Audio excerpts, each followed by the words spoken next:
У нас сегодня замечательные спикеры. И в качестве ключевого докладчика выступает Александр Людовик, наш гость из Саунгемптонского университета, профессор, доктор наверняка. So we have beautiful speakers today, and the keynote speaker is Alessandro Ludovico from the Southampton University. What is your position, professor, PhD? Разумеется, но Александра я знаю как раз не как доктора и профессора, а как действующего персонажа художественной сцены на протяжении вот уже, наверное, 20 лет. And I'm very happy to know Alessandro not only as a PhD holder, not as a Doctor of Sciences, but as an active agent of the artistic scene for the past 20 years or so, right? И Александра был одним из активных таких деятелей, при помощи которого выстраивалась сцена цифрового искусства 2000-х годов. And Alessandro was one of the major agents that helped to build the digital art scene in 2000s. Поэтому у вас есть еще и уникальная возможность после его доклада задать всякие интересующие ретроспективные вопросы. And you have an opportunity in the Q&A session after the talk to ask some retrospective questions. Александра также является издателем замечательного журнала «Numera». Alessandro is also publisher of the beautiful Numera magazine. И здесь, насколько я вижу, это не упоминается, но уж поверьте мне на слово. I can't see it in the program, so you have to believe my word. И этот журнал отслеживает все актуальные элементы современной цифровой, художественной и культурной сцены. And that magazine actually keeps track of the most relevant things that happen in the contemporary digital art and cultural scene. И еще тоже один немаловажный нюанс. Александра периодически входит в жюри очень важных конкурсов европейских по цифровому искусству и вообще по современному технологическому искусству. And another important thing that Alessandro is often a member of jury of different European competitions in digital art and high-tech art. Поэтому у студентов есть уникальные возможности, вы понимаете, да? So познакомить Александра со своим творчеством в неформальной обстановке. Итак, название доклада Александра «Временной библиотеки медиаискусства». Это очень любопытная практика, с которой, я надеюсь, мы имеем возможность познакомиться посредством доклада и задать потом вопросы докладчику. The title of the talk is Temporary Libraries of Media Art, and hopefully we'll be able to learn this interesting phenomenon through the talk, and later we will ask you questions if they arise. Thank you very much. Thank you very much for the invitation. Thus, to me, it's such a pleasure to be back in Moscow and Russia in general. And thanks a lot to all the speakers also for the extremely interesting talks before this one. I'll try to be short, and thanks, of course, to Dimitri for the very kind introduction. And for the wonderful translation, and so perfect translation I've experienced over the last few days. Okay, as said, I'm working at the Winchester School of Art, which is part of the University of Southampton in the Archaeology of Media and Technology Research Group. And yes, I've been the chief editor of this magazine. That's the first issue, November 1993. This is almost the last one. Actually, the very last one is this. If you make the math, it's 25 years between the two issues. And this is the issue celebrating our 25 years of publishing, which is quite a bit. But just to say that I'm very familiar with publishing and new media art. Indeed, research, which is quite practice-based. You were mentioning that an academic should be standing still. I'm not definitely giving a classic academic talk, also because it's quite late in the afternoon. The research I'm talking about today stems from this research.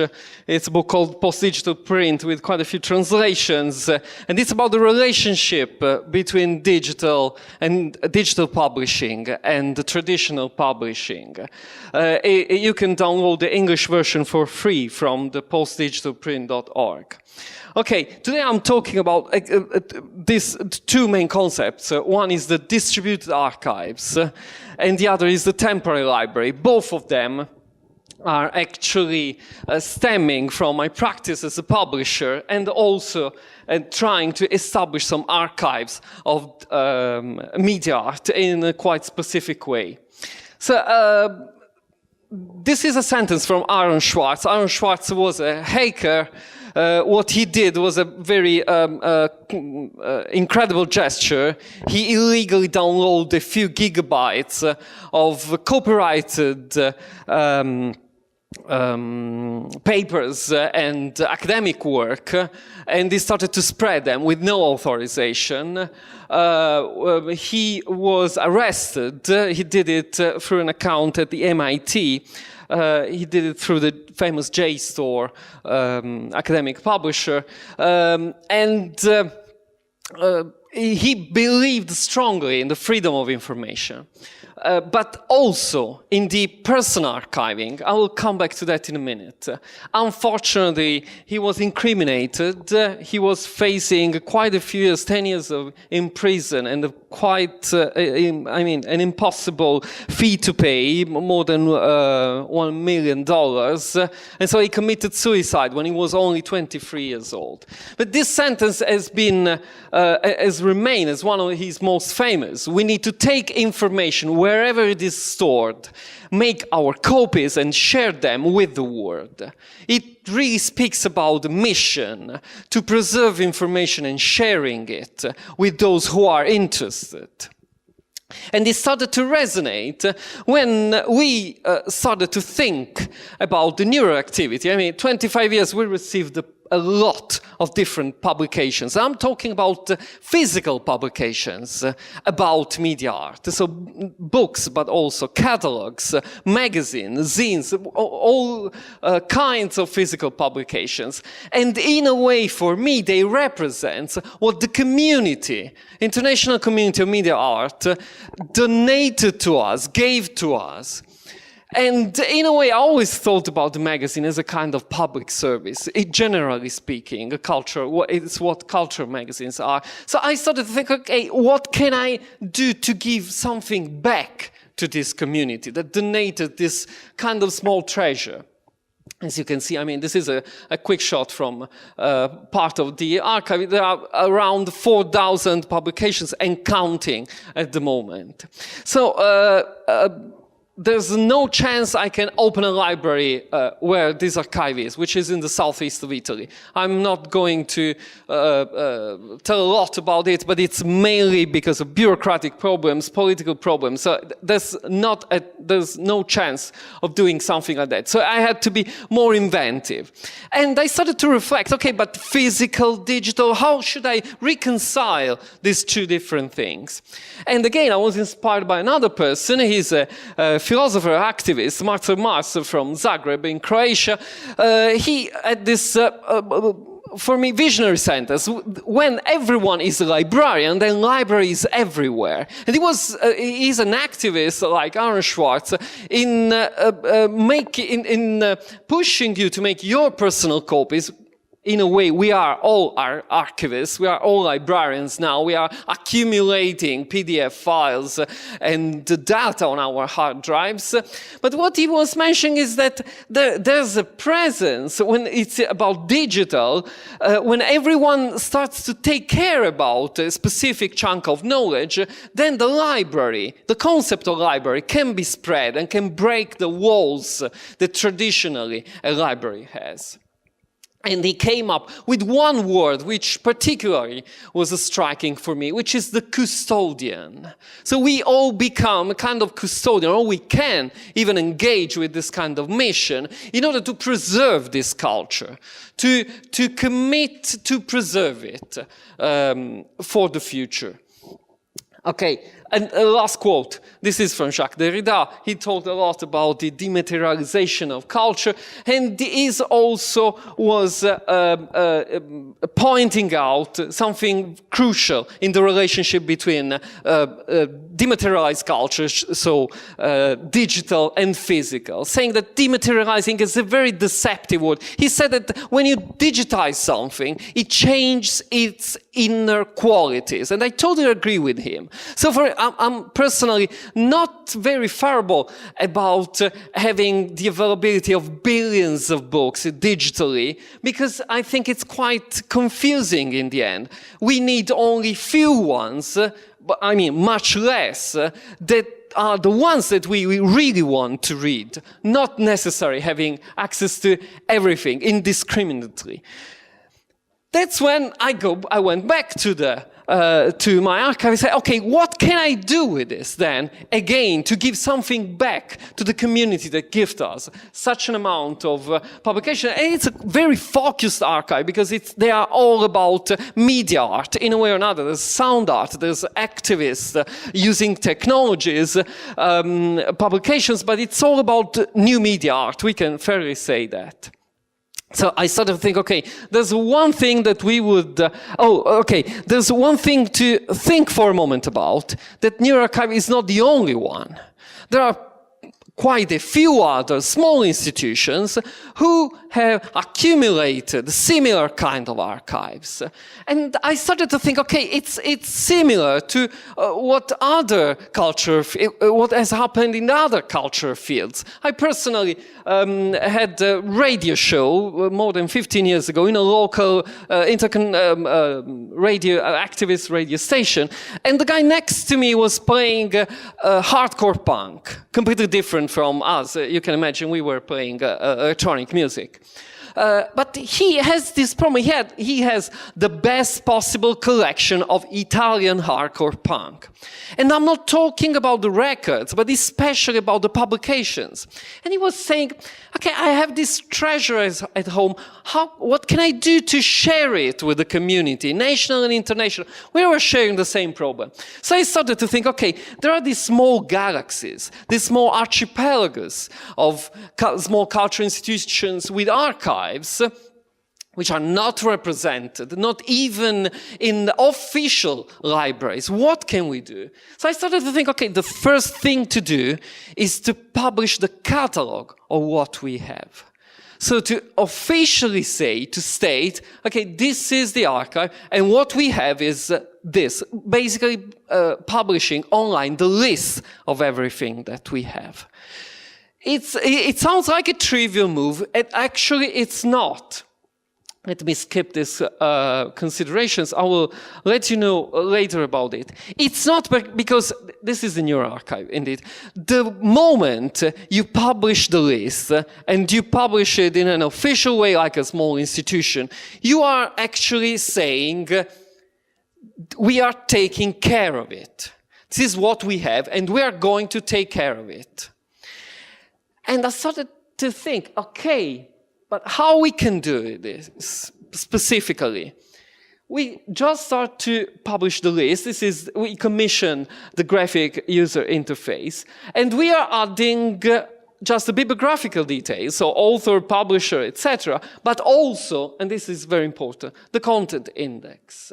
Because this is really speaking about the book. This particular book, Art and Telecommunication, is quite a rare one, and only by accident I managed to have a copy. It's from 1984. The content index, actually, if you publish it formally, it's copyright violation. You shouldn't, because this is copyrighted like the rest of the book. But basically, not even the biggest publishers care about it. This speaks a lot about the book. There are the authors, there are the titles. So since these lists, I mean, there's only the cover and the list. There's no PDF. in the archive, of course, you can search it.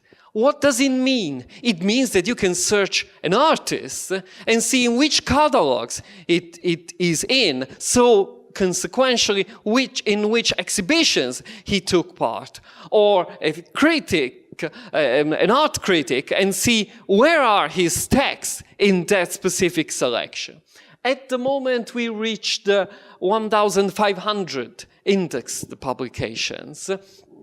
And more than the NeuroArchive, which I think it's already somehow significant. I know that is used by researchers, especially because, again, the catalogs and plenty of less spread publications are not so easy to find, and especially are not indexed in a single way. So it's quite useful to be searched. But the aim is not to have the definitive archive for new media art in a way searchable, but the aim is to solicit other entities to make the same thing. So the whole software that we use, which is the most basic free software and the standard databases, can be freely downloaded and installed on any server, which means that other institutions can do the same. And my aim would be that at some point there will be these islands of culture would emerge and would be searchable altogether, regardless of their own publications or what they preserve, but in a way, again, as a public resource. Okay, this was the first step, actually. But we are going probably over the next year to connect with the first one, which will be an archive in Peru and probably more in the future. But this led, this is what can be called a polycentric system. Not a centralized, but the opposite. Again, my obsession is to break, to have the library concept and break the walls metaphorically, making it a spread resource and accessible where it's needed. So this led to the main, at the moment, I mean, they are both very active for me. So I'm still, of course, we are still working. There's more or less one more title at the daily in the NeuroArchive. But this is exactly the parallel project with an evolution of the same concept. So, speaking of libraries, this is a sentence from Robert Darnton. He's the ex-director of the Harvard University Library. Libraries are nerve centers of intellectual energy, and they are based on sharing and distributing knowledge. I think it's quite poignant sentence because it says how libraries have been important and can be important as well nowadays. Back at the NeuroArchive, that could have been the first step to develop this concept and to break these walls. This is a quite funny comparison that I found almost by accident. I mean, it's just, it's not a joke, but it's a kind of performance. The walking libraries. Actually, this is a picture from London in the 20s when these two ladies started to walk with a couple of shelves attached on their backs. And this is a kind of performance made by two young guys in Amsterdam just a few years ago, but it's exactly the same concept, bringing the books where they are used, where they can be read. Actually, the principle of bringing the books when they are needed, it's not new at all. There's this, we were discussing actually this thing a few days ago. There has been this so-called book mobiles, which were means of transportations that brought books, again, when they were needed. Mostly in rural areas when the kids had no access to libraries. This is a picture from the 30s. You can see the book mobiles, all the books stored here. I mean, we can joke a bit about the fact that the two ladies are having a lot of fun and he's very grumpy. my hint is that since there's ice on the road, maybe he's driving and he's not having that much fun. Anyway, this is a classic bookmobile. Before the cars, there were chariots. After, there were buses. I'm quite convinced that also they were everywhere. This is a different concept also from the 30s. In Hong Kong, there were the so-called street libraries. Instead of paying a card or to ask a card, usually it's free, there were the street libraries when they have plenty of publications and you pay a little bit, really a tiny amount of money just to stay there and read whatever you wanted. So it was meant as and they were private, made by people as an entrepreneurship. I was inspired also by this initiative in 2016, which comes from the mail art movement. I don't know how many of you are familiar with mail art, but very briefly, it's that art movement started in the 70s, very inspired by fluxes, and it's about using, I try to make it very short, they started to use the postal system as their own place to make art. So they were using the postal system, which is, if you want, the first real international network. You can send something through the post from any part of the planet to any other part of the planet, thanks to the agreement between the national postal systems. And they started to make this kind of performances and artifacts, which were traveling all over the world. Well, this was the first year. Of course, they have accumulated archives. And in 2016, they declared that the year of Move Your Archives. What they were doing, those with mail art archives, was to just take them and move them in the street, make them available for a whole day to everybody, or to have two archives to meet in a way. So taking boxes, moving one personal archive to another archive, and started to show each other what they had and discuss the different items, inviting more people. So again, to share it, to move them.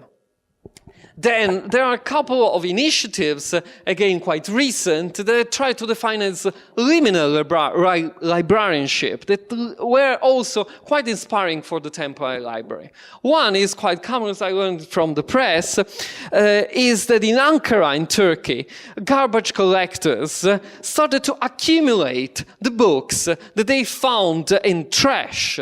And they had an abandoned building when they were nearby where they have their garbage trucks, where they started to build shelves on their own. This is completely do-it-yourself initiative. And they started to accumulate all the books, all the different books. In actually a couple of years, they were able to accumulate 6,000 books, and they made it as a public facility as well. So people can just go there and consult the library whenever they want. And this is really liminal in a way that it was retrieved from what was just discarded. There's a very similar story in Bogota, in Colombia, where José Alberto Gutierrez was a garbage truck driver. He did it on his personal effort to gather all the books that he found in the trash and accumulated in his own house. In 20 years, he says he has accumulated 25,000 books. And he has established this La Fuerza de las Palabras, the strand of words, which is an initiative where he donates parts of them to schools or to non-profit initiatives in order to make this culture circulate again somehow.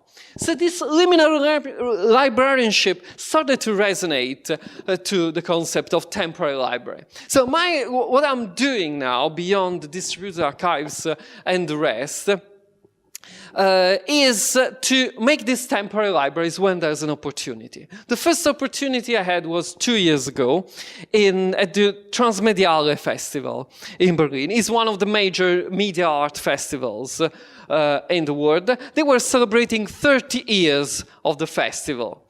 So I offered them to make one temporary library. I will try to explain very briefly how it works. So, in this case, we wanted to make a temporary library about the festival. So, I'm always making them together with somebody. I don't want to make them alone. So I teamed up with Annette Gilbert, who is a historian and scholar of artist book in Berlin. Transmediale is happening in Berlin as well. What we did was to curate a list of books that in a way represented transmediale history. So they were not only, of course, the catalogs of Transmediale Festival, but also catalogs of exhibitions that stemmed in a way from Transmediale, or books that were presented at the festival, or books and magazines that were produced by people who used to work at the festival and in a way created their own entities years after they were part of the festival. So it was trying to represent the impact of the festival on the city in a way. We made a list of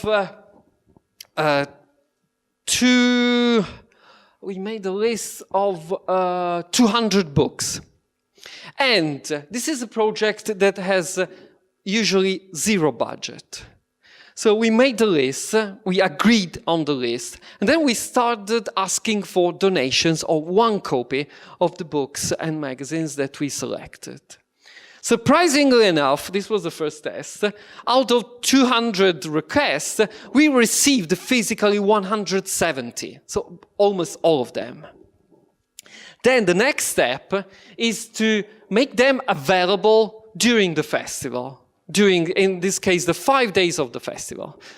They provided the shelves. There was a designer actually designing them. They were quite beautiful. You see, they look more like a showcase than a classic library through the spines. But that was actually turned out to be a crucial good element because people were attracted by the colors of the covers, and it was, I have to say proudly, busy all the time, because it was also because there were plenty of publications that even the people attending the festival haven't seen, small catalogs that they didn't know about.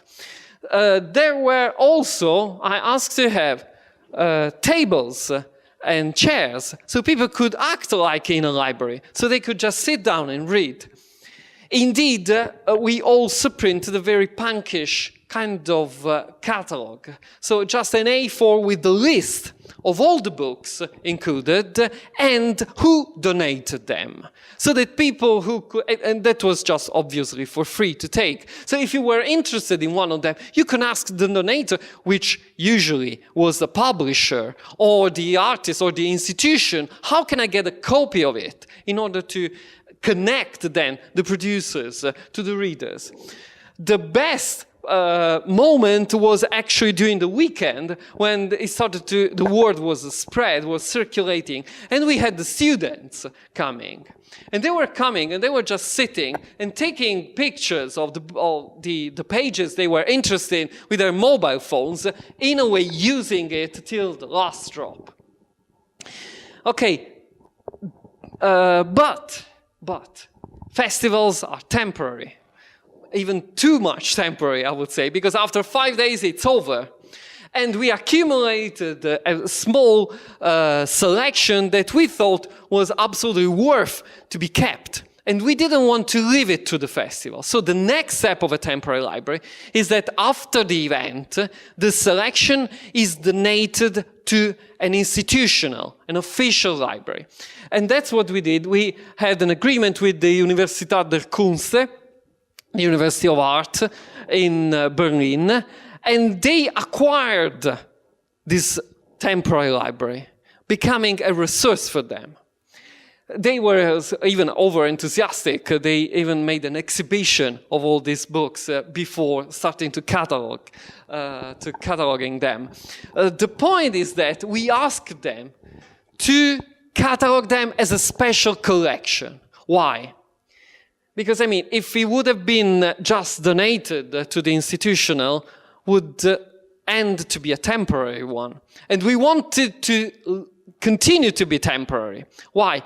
So if they catalog it as a special collection, it would be easier to retrieve. And the idea is that if another event, possibly in Germany, would request it temporary for the time of the event, let's say another festival, I don't know, in Munich, for example, or in Frankfurt, they could enter a dialogue. We didn't say you have to send it, because of course there's value, there's a shipping cost, there are quite few problems that needs to be discussed. But the idea is that they should be open to enter a dialogue, and once they enter a dialogue, that could happen. So they could lend the library and getting back.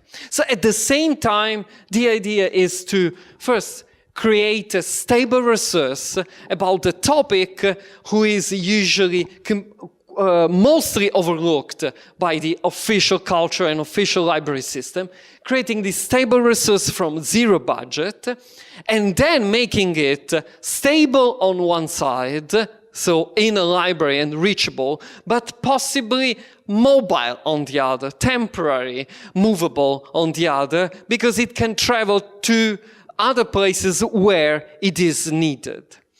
Okay, this was the first one. Let me just mention the other three that has been done, because there are very nice dynamics, and then I'm finished. This was just a few months later in Latin America. It was co-curated with Andres Burbano, and it was made during the ICEA conference, was the Temporary of Latin America New Media Art. It was donated to the Universidad de Caldas in Manizales. And yeah, the point is that it's not a one-person thing. It's not, it can be even be ascribed to me personally, because it's a collective experience, and it's activating social processes. That's the aim. The social processes are activating in the very moment that people approach the library. I've seen more than once people starting to just approach each other with the excuse to discuss a book, if they know the one, or if they have it, or if they know more about it. That's why the small library becomes then a social space, more than just an archive. And why the books are donated, I started to ask, because in the Latin American thing, it was even bigger than in Berlin. I think because there's a mutual acknowledgement among the donors. So those who are asked, they know they are not the only one. We are not trying to exploit them, but we are trying to establish a resource. And okay, there's a small anecdote about both the temporary library in Transmediale and the one in Manizales. So in Transmediale, since it's free and it's open, there's people usually taking a look. But in Transmediale, there were some books which were stolen. Actually, 10%, so 17 books were stolen from the library. And I thought, well, big success, actually. It means that we made a very meaningful selection if people risked to be caught trying to steal them. We were lucky enough because the festival offered to cover the buying of these stolen books. In Manizales, in Colombia, only 3 were stolen. And I was telling Andres, we made a bad selection, come on. In Germany, there were 17, and in Colombia, only 3. We did a bad work. Of course, joking, but I mean, that means that there's interest in the selection that we were able to create. And again, it's open, and it has to be. And it's a collective sharing and discovering, possibly in a dialogue. So this small space is meant to create dialogue among the person who are approaching it and to discover publications. So in the selection, we try to find also publication that hasn't been largely distributed. Okay, the third one was in Portugal, was the temporary library of Portuguese New Media Art, was during the XCOX conference co-curated with Luisa Ribas and Miguel Carvalhais. Here we involved the students, and they made a wonderful job having this wood-based panels with holes and pods and shelves with pods. So basically, they could be reconfigured all the time. But with this idea that it could be reconfigured all the time was reflected also in the catalog. Graphic design students, they designed it as a plugin, together with a plugin for WordPress. So basically, every time you print it, it's shuffled. So every time there's a different order of all the books. I found it like a great idea indeed. And so it becomes an experiment that evolves collectively over time. The last one for now, there's another one planned for next year, was in Norwegia, was during the Metamorph Festival, was the temporary album of Norwegian media art, and was co-curated with Zane Zerpinja and Stahl Stensley. Here, also students were involved, but I insisted that before we started, they had a video conference with the students in Lisbon to exchange, to learn what the students in Lisbon have done before. And they were also generous. They passed the code for the plugin for reshuffling the catalog, and they explained their own principles. Then they evolved the library. In this case, it was part of an exhibition, and it has been acquired this time not by an official library, but by an art institution who is going actually to lend it for the first time.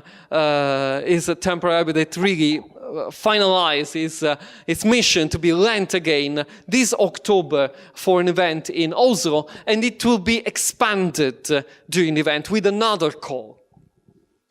Okay, basically that's it. Yeah, that was an excuse also to use the library to produce art books for the students, and we made a lab for actually 1 week.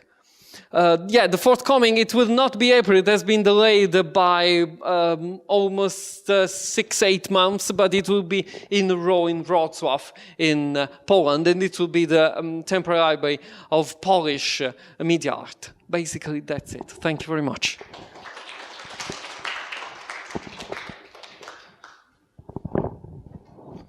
Thank you very much, Alessandro, for wonderful speech. Especially, I would like to thank you. You remind me about my very young youth years when I was totally involved in international network culture. I didn't use mail art words, but we use it international network culture, and it was strongly important experience for me, because when you get large box with catalogs, books, knowledge directly from, for example, Shozo Shimamoto, the head of Gutai Group, legendary artist. It was fantastic experience. You immediately connect, and an energy connection with such persons. So for me, it was extremely important experience to connect with, for example, pupil of Marinetti. Wonderful, super. This is clear knowledge from first arms. It's from first hands. It's wonderful experience. So if you have a questions, you have a chance. Yeah. Yes.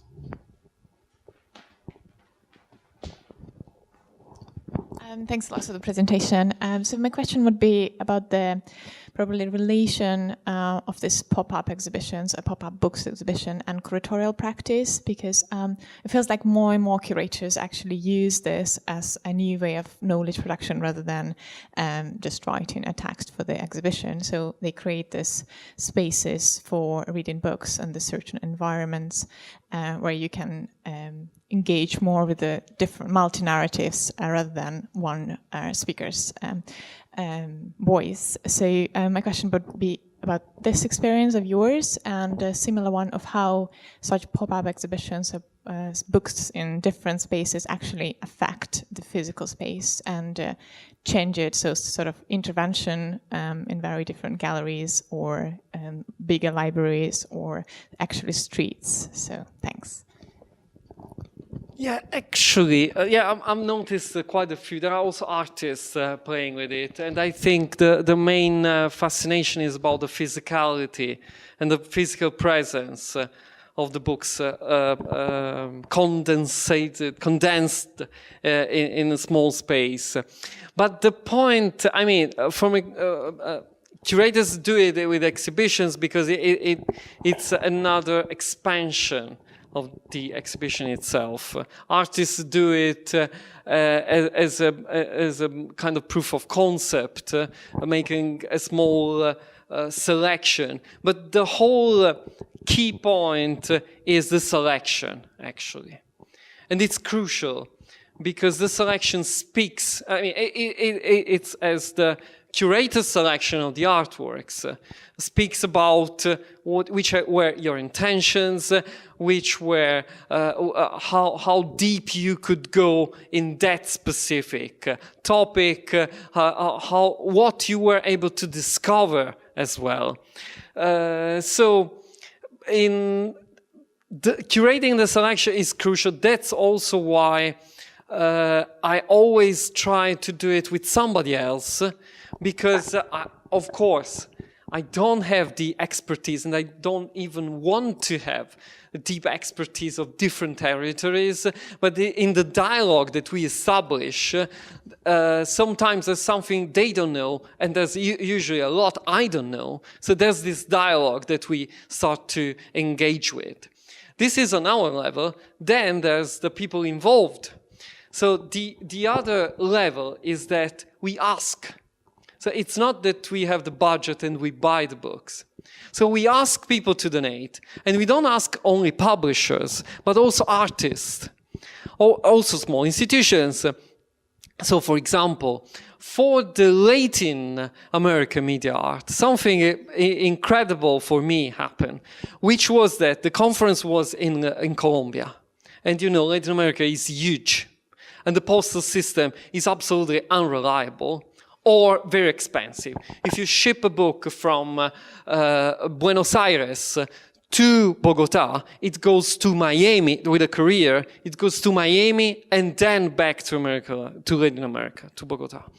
So it was a problem to reach more books, but the funny thing is that some of the people involved started to be enthusiastic about the idea, because they said there's no such a thing in Latin America, and there's a lot that has been produced. And they offered to gather the books. They were attending the conference, and they said, if they ship it to me in the same country, I will bring them to you. I will bring them to the conference. So that's why I said it starts to be a collective project, which is quite different from curators, you know, extending the exhibition with something more. And it starts to be a collective project because they also started to say, but you know about this catalog from 2005 or this production. So they become also, they start to participate also, I mean, to suggest further titles for the selection. Then this collective dimensions is really is really realized in the place where it happens, because it's meant to be a point of attraction. And as I said, the social dynamics that are created there are absolutely meaningful. So we more than curators, we are just, we are curators because we made the selection and we have the last word on the selection. We don't want to include everything. You can imagine that there's people starting to propose books. Can I ship you this one? Would you put it there? Sometimes we are happy to, sometimes they just are different kind of books. They are not related to media, for example, and we have to say no. So this is just to maintain the consistency of the selection. But for the rest, it's more a collective project. And it's collective and it's meant to stay collective and to be available for everybody, because it becomes a public resource afterwards. So that's the main difference, with the classic, more curatorial examples. I'm particularly keen about the fact that, you see, there's almost no money involved in the process. There's generosity on plenty of different angles.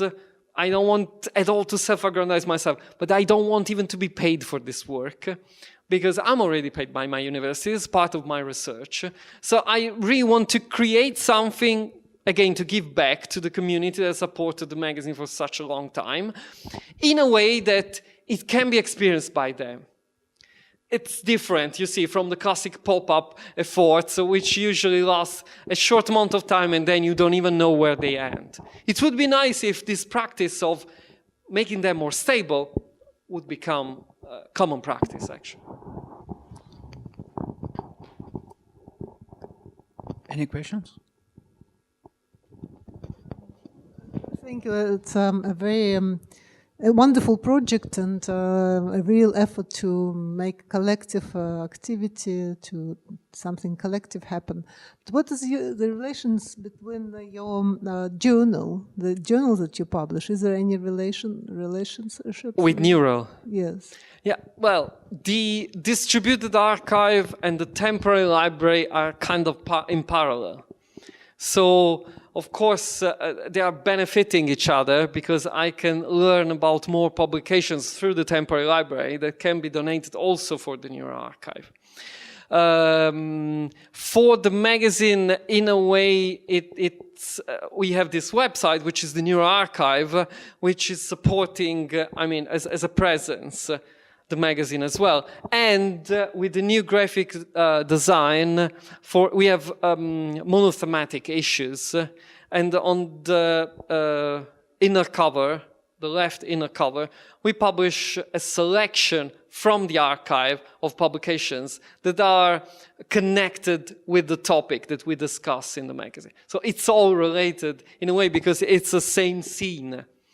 But my aim is to make it, to formalize this practice. So at some point, I'll probably stop doing them. But I would love to make a kind of manual, how to make a temporary library from zero to the final steps, in order to facilitate also other scenes. Because my main motivation of doing it is that the new media art has always been snubbed by the contemporary art world. Snubbed in terms that has always been, quite overlooked, to say the least. So this is my, let's say, also my a kind of small revenge that we can do, because we are then entering at least the library system, which for me means the official history of what is preserved. So we are sneaking into it, and then with these donations we start to be represented, at least in the history libraries, because there are also museum libraries and such. But the aim is to create a tool that can be then used in whatever. It could be punk, could be experimental theater, but could be a kind of, more than a tool, a kind of small methodology. That's the aim. And the connection with the magazine is that, the magazine is the publishing practice, but after 25 years it's also a kind of archive in itself altogether. And these are the mutual acknowledgement to what has been published by others in return. Any questions? If you have no questions, let me to invite our next speaker, Inge. My field is comparative literature. This is my background, but the talks that I've heard so far gave me more ideas and more inspiration than many a conference in my field, so thank you for that. I'm especially very happy to be in Alessandro's panel today. This amazing talk, it has many, I think it resonates very well with many of my interests and what I want to say. So before I get started, like one tiny disclaimer, this is something new for me. This is something, it's not even work in progress. I would like to call it work before progress because it's something I plan to write an article about this in any case. So your feedback will be very much appreciated. So I will begin. The title of the talk is Electronic Literature in the Database, but also the database in electronic literature. So electronic literature are forms and genres of writing that explore the specific capabilities of the computer and the network, as per Scott Redberg's recent definition. It is procedural and it's computational, and it's processed often across multiple platforms, protocols, and technologies in real time. But because of all this, electronic literature is also an ephemeral genre. Due to the constant threat of technological obsolescence, documentation practices of archiving and database construction are really of central and vital importance to this field, to warrant that artists and scholars can continue developing and understanding the field and practice of study. So to this end, multiple ELIT databases are being developed in the context of several research projects today. I will quickly show you screenshots from some of the core databases of what is called the Consortium of Electronic Literature, or CEL. Here we have the ELMSIP knowledge base, and this is the world's leading ELIT database. ELMSIP stands for Electronic Literature as a Model for Creativity and Innovation in Practice. It collaborates now with the University of Bergen University Library. So this is Siberia, which covers all the ELITs in the Spanish language area. This is NT2, which is the Canadian database for French language text. This is ADEL, the Archive of German Electronic Literature. And then there's also, not on the PowerPoint, PO.X, the National Archive of Experimental Portuguese Literature. And this is the CEL search engine itself, the so-called mothership, or like meta database, where all the others are lodged. So my point, in DH, in digital humanities, database construction today is still very often regarded as more of a preparatory task. But from the perspective of its developers, the ELIT database is both a research space and a form of dissemination. Moreover, scholars increasingly analyze the database itself as a cultural artifact. So Scott Redberg, for instance, recently gave a keynote on the ELMSIP knowledge base as an expression of collective and cultural memory. Databases are by no means neutral containers. They carry out many processes, including storage, distribution, and exposition. Scholarship and artistic practice in the database entangle. Scholars attempt to document and research a field, and artists interrogate the database structure in their works, as we will see, and then the production of the databases further develops the field, which leads to more and more varied creation and dissemination of actual electronic literature. So today I want to discuss how the database form increasingly informs and infiltrates electronic literature, and as it were becomes an aesthetic in its own right. I use a research collection compiled by Hanna Akkermans from the University of Bergen. And within the ELMSIP knowledge base, Hanna, who is, by the way, my first PhD student, I'm very excited about this, I get to supervise her. And she is curating a collection of works that we could say reflect on the fact that they are part of a database by taking on their formal characteristics. So for today, we have selected 3 of these works to show you. The Identity Swap Database by Olia Lialina, Amira Hanifi's A Dictionary of the Revolution, and Her Story by Sam Barlow. Embedded in the database, these works of electronic literature reflect a variety of the roles of databases in digital culture. So Lev Manovich famously said in The Language of New Media that the database replaces narrativity as our primary means of meaning-making in the computer age. Scholars like Victoria Vesna and Kristin Veel study new hybrid forms of film, literature, and art under what they call the umbrella term of database aesthetics. Works of art with a mode of inventory that prioritizes simultaneity or multiple connections over selection. So paradigm over synthem. The database embodies the all-at-onceness that was once presaged by Marshall McLuhan.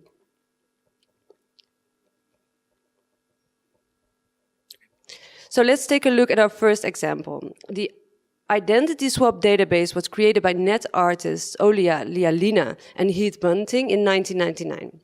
And it allows its users to temporarily or permanently switch identities. You fill out a form with your basic data, mostly about physical characteristics like size, weight, color of your eyes and hair, also if you have scars anywhere on your body, but also your credit history and criminal record if you have one.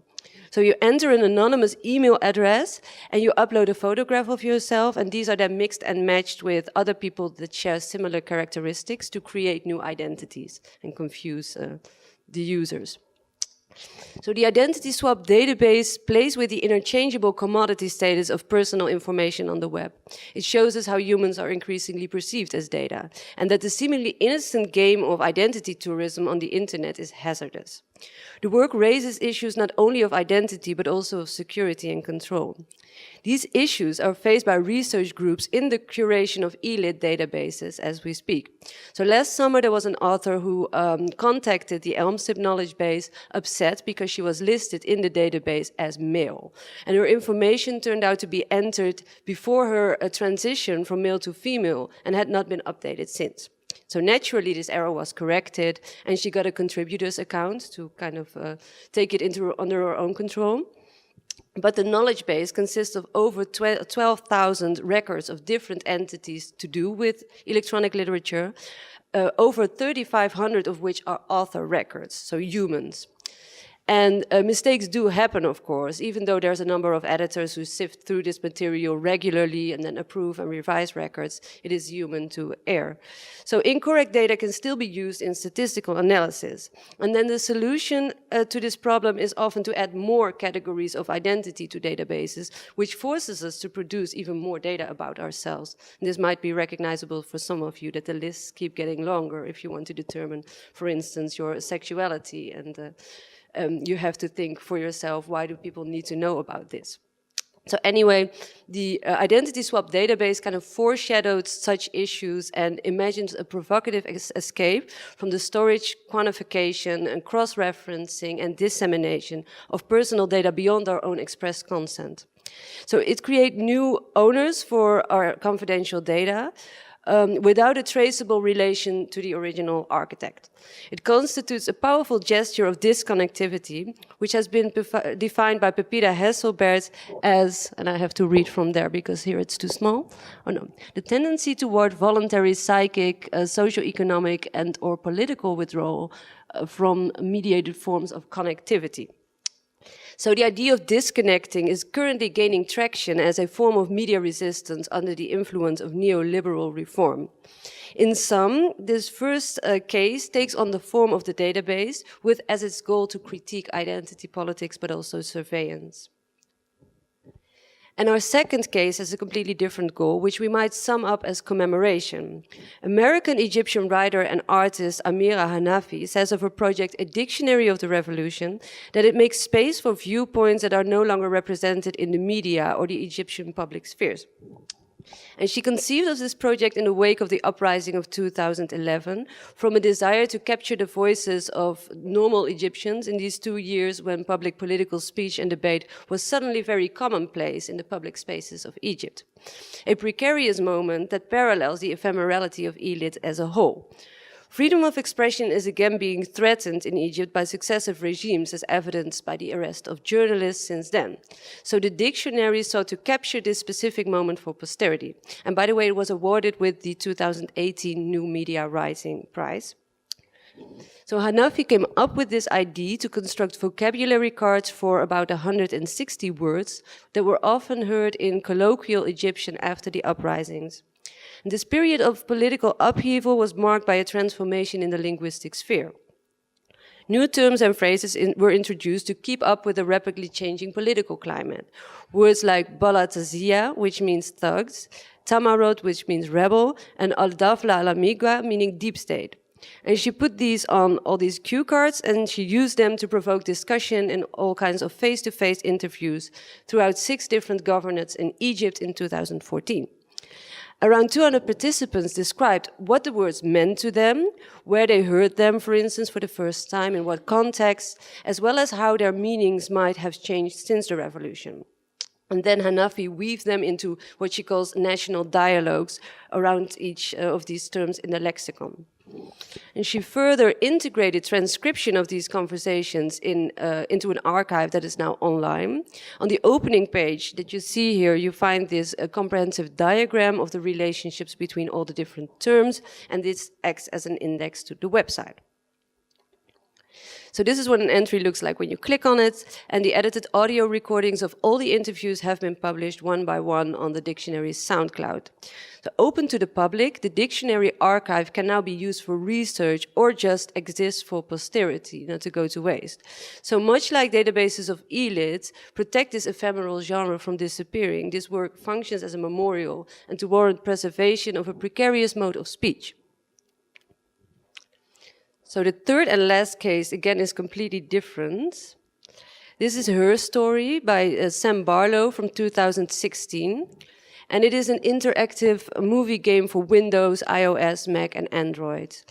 Though oral rather than textual, this police procedural game with live action footage is taken up in several e-lit databases, which I think allows me to use it. As a player, you sit down at an antiquated computer desktop featuring a 3.1 style Minesweeper-like game. A README file explains the computer's mechanics, as you will see hopefully in a little bit. There is a so-called logic database with 271 video clips. And as you are about to see, the aesthetic is marked by what Bolter and Grusin have called hypermediacy, in that we are made very much aware of the interface. The story is set in 1994, and like the identity swap database, the aesthetics are fittingly retro. So you browse this database of clips from fictional police interviews to solve the case of a missing man whose body will later be discovered. The interviews are all with his girlfriend, Hannah Smith, and she is played by the British musician Viva Seifert. No explicit mechanical objectives are given when you start the game. So in the search bar, there is only one word loaded up, murder. And Hannah's answers to all the interviews have been transcribed, and you find fragments by entering words in the search bar. And sorting can be done by inventing user tags, which are then available as searchable items. So I cannot say a lot about this game, because if I place any spoilers, this would completely ruin the experience, as it is procedural. But one of the questions that arises is whether Hannah is in fact one and the same woman. Why does she have a tattoo on her arm in one of the videos and not in another? And why does she have a bruise on her cheek? Where is this coming from? And another important question that arises as you put some hours into this game is, who are you as a player? Because this case is obviously long gone cold, the videos are years old, and it's unclear who you are and why you are searching this.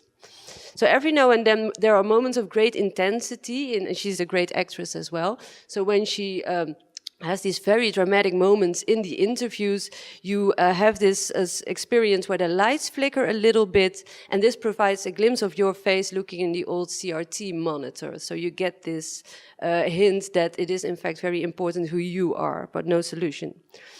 So true to this database form, the procedural game completely lacks closure. It does not tell you that you are finished. So at one point, a chat window will pop up and you are asked whether you think you understood. And if so, you can leave the session and go do something else.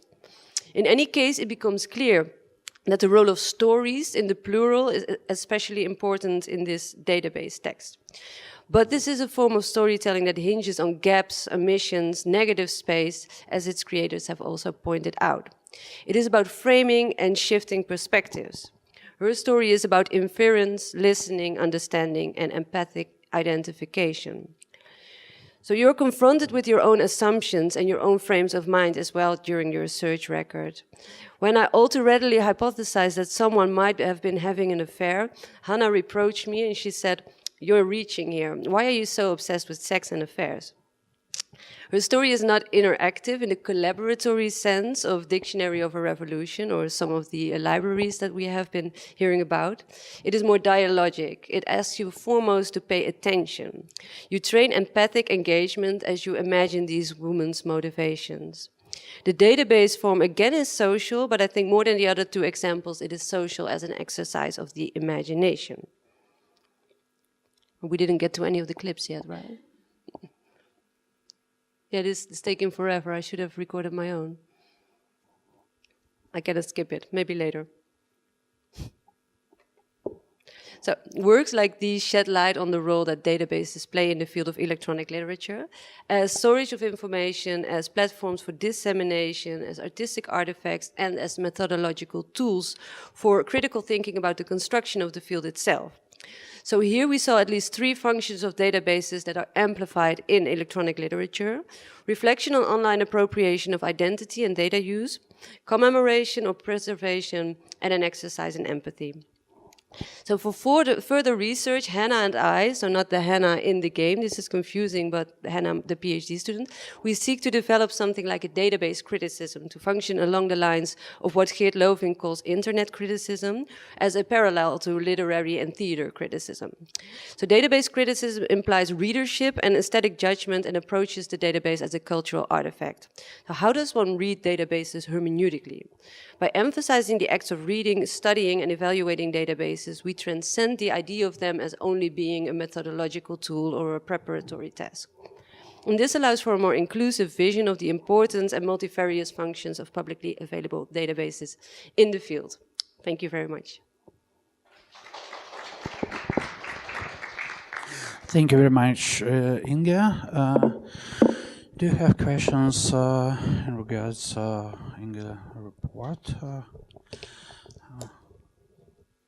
Alessandro? I'm trying. It's the connection between the identities and the literature, because there's this transition from the net artworks which are constructive and narrative, and then you have shown these examples of the narrative through identities and stories.